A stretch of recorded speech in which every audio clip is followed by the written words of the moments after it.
The Giants dropped a... Celebration, we got Alaska going up against the Red Bull.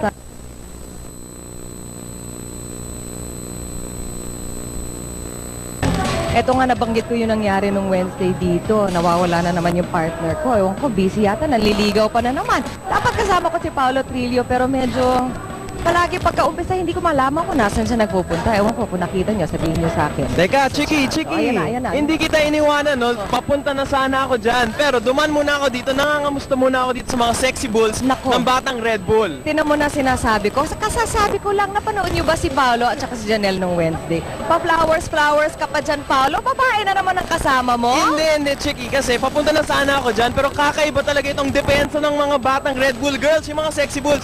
Kaya panoorin nyo na muna itong Thunderous D ng batang Red Bull. Hindi naging maganda ang simula ng Red Bull sa 2001 season ng PBA. Unang laro nila kontra Pop Cola. Natalo sila. Pero kung tutuusin, maganda naman kasi ang nilaro ng Panthers. Kay head coach Yeng Guiao na mismo nang galing, pagdating sa talento, wala nang itulak-kabig ang kanyang kupunan. Teamwork at maturity na lamang ang kailangan, lalo na sa endgame. Sa kanilang dalawang sumunod na laro kontra Shell at Mobiline, nandun pa rin ang pagkahilaw at panggigigil, lalo na sa katauhan ng #1 draft pick na si Willie Miller at sa pinakabatang player sa PBA ngayon na si Kirby Raimundo. Pero gayon pa man, nakuha pa rin mamayani ng tropa ni Coach Yeng. Ang dahilan, ang kanilang walang kasing higpit na depensa.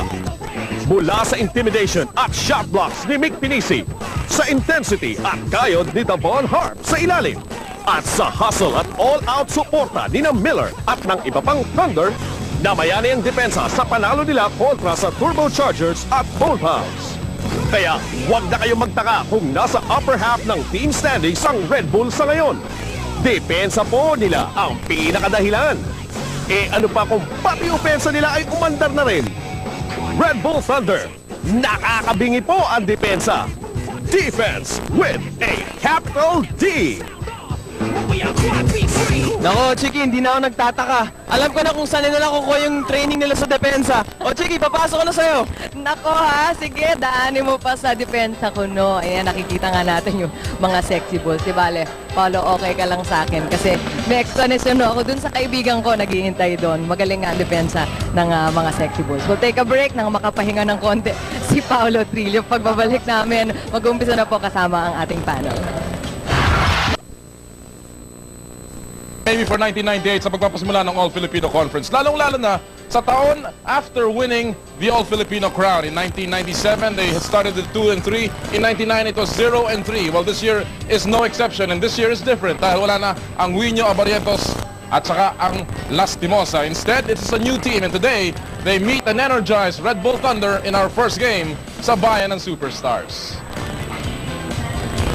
And hello and welcome everyone sa inyong Bayan ng Superstars. Ang first game po natin, Alaska Aces laban sa Red Bull Thunder. And of course, ang aking mga kasama today, si Quinito Henson. At Quinito, alam mo, this is a different Alaska team. Obviously, it's a different, there are a lot of new faces here. And they're going up against an energized Red Bull Thunder team. Both teams coming to this game in different fashion. Dalawang sunod na talo ang Alaska, dalawang sunod na panalo naman ng Red Bull. 2-1 ang record ng Red Bull and 1-2 ang record ng Alaska. No? So contrasting records here.